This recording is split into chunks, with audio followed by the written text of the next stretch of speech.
this is our house. It's quite small, but it has pretty much everything that we would need on the inside of it. It has a chest, a crafting table, and some furnaces at the top. But how do we defend it? I'll be showing you guys 14 different ways you could do so. First things first, you want to go ahead and create a wall. That seems to be the go-to method of keeping things out. This wall is going to be 3 blocks tall. That will allow us to protect against most mobs in Minecraft. Then we're going to make it out of obsidian to protect against explosives as well as players trying to mine through it. It's going to take them quite some time, and you could pick them off with a bow and arrow. If that is not enough, we could also place a layer of netherrack on the top, set it ablaze, and that's going to keep out spiders from just crawling over, as well as it's going to help you to defend against other players. Now, if that's not enough, we could go ahead and create a lava moat. Now, a lava moat is basically used to keep out mobs and players. It's an extra layer of defense, and it is very effective if you do it right. Now, the right way to create a lava moat is to make sure you have a space between the moat and the outside of your wall. That way you can see if someone's coming and easily take them out using a bow yet again. Now, you also want to make sure that your moat is 5 blocks long. That way someone can't just easily hop over it, as well as you could use either lava, water, or fire. I like using lava because it's the most destructive type of thing in the game, and water will just keep the mobs alive as well as the players and sort of just like trap them at the bottom. But once you have everything laid out, you can dig down and then place those items down there, such as the lava, water, or fire, and watch it work its magic. Another thing you could do is build towers at the corners of your wall. That way it serves as a vantage point to see if any enemies are coming towards your base, as well as it could act as a turret for any airborne enemies trying to attack you, such as ghast, ender dragons, or anything like that. Now, here we are inside of our world with our base right in front of us. As you guys can see, this is pretty much how it looks, and I'm here to show you some other defenses that you could add in. I currently added in an advanced system to the front. As you guys can see, it's quite large. This is going to be a laser detection system with a built-in pitfall trap. Now, this is obviously using redstone, and for you guys that want something a bit more complex and sort of cool, this is definitely for you. But pretty much how this works is that we have our lasers that detect if anyone walks over it, and then it opens up a trap for us to fall into. So if I go ahead and just walk over this, as you guys can see, I will eventually just fall down into lava and die. That is basically our detection system. It's a one-way system, which means that this stays open, and if you guys know of the trap and how it works, you can easily just walk over it and then stay here for a bit and then run and jump. So yeah, that's how the owner would get over, and anyone else would just fall down to their deaths. Now, to reset the system, you just want to go ahead and come over to either that side or this side, but I'm just going to do it from this side and drop a single item onto that block, and then it's going to just reset the entire thing.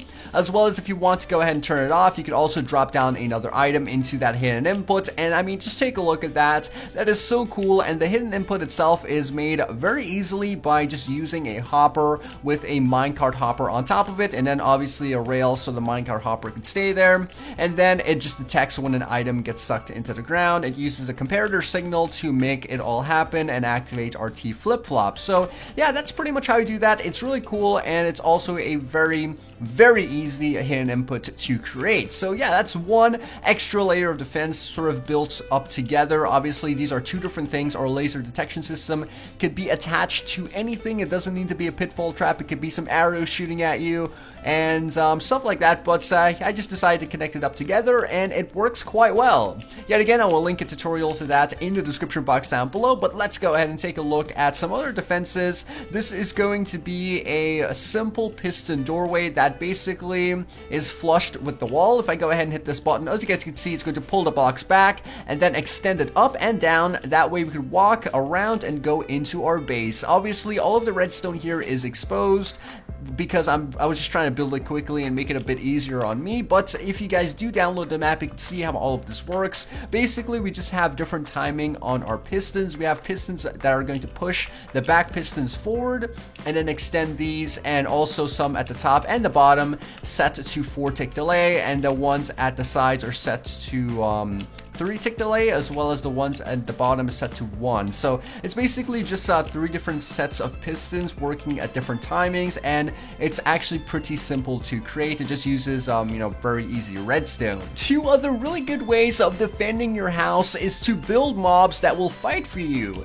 The 2 in the game that fights for you is the iron and snow golem. To build a snow golem, you basically just do that. 2 of our snow blocks with a pumpkin, and this guy is just going to shoot all of our mobs with snowballs until they die. Or you could build a much stronger iron golem by just following this pattern, and boom, there we go. And if I go ahead and grab myself a zombie and then also change it to nighttime, we could see this guy do battle. Okay, so what we're going to do is change the time to night here.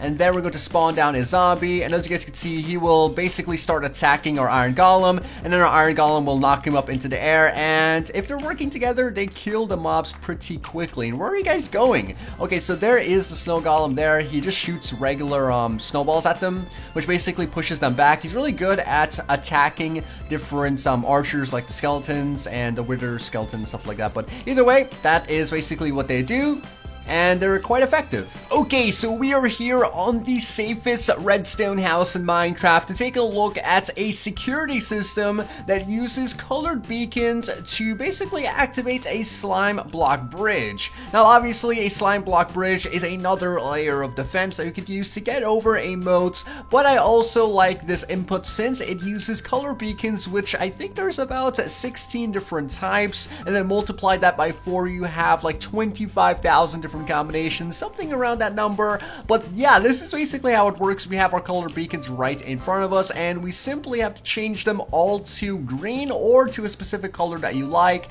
And then when you go ahead and right click on this, it basically cycles through those colors. As you guys can see, they're now all green, and then it's pretty much just going to activate our lighting here. But to activate our bridge, what we need to do is grab ourselves a redstone torch and then place redstone torch there. Don't mind that, and then it's going to extend our slime block bridge. So the 2 things I wanted to show you guys was, of course, that system over there, which is our colored beacons, as well as our slime block bridge, which I think is really cool and will definitely help you guys get a good idea of what you should build for defenses. And I will try to link tutorials for these in the description box down below, or the original video where you can download the map. But either way, we could just close that up. As you guys can see, it's going to extend our slime blocks yet again, and then pull those back, which I think is really, really cool. It's definitely a very advanced redstone creation. Now, what we're going to do is hop on over into perspective mode here, and then take a look at some of the redstone located below this colored beacon system. Let's turn off caps lock. There you go.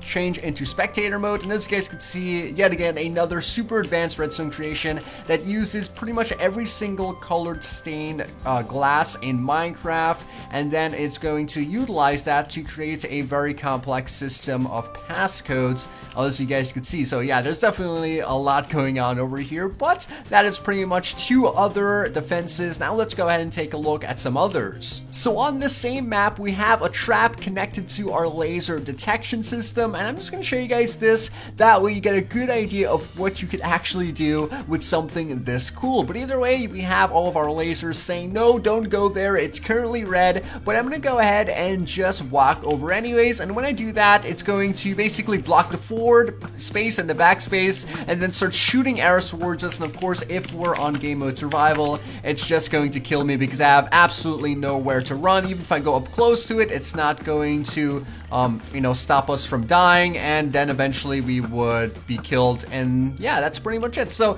yeah, that trap is definitely pretty cool, and it adds in a lot of protection, especially if you have something like a vault at the other end of your hallway, or if you're just creating a very narrow entrance to your house. But either way, let's take a look at some other defenses. So this creation brings us to our private island redstone house. I will link this amazing map down below. But either way, this map has this really awesome item frame combination lock. Now, this is not a simple item frame combination lock. It adds in 2 extra ones at the top. And if you guys don't know, each one of our item frames have 8 different positions, which basically means 8 different inputs. And you could use or utilize those inputs by using arrows or redstone torches to point in different directions. But what you can also do is place down regular blocks, so it's a lot harder to tell which direction it's actually in. But either way, what we're going to do is quickly show you guys how this works. And if you guys are wondering, it's going to be 8 times 8 times 8 times 8 times 8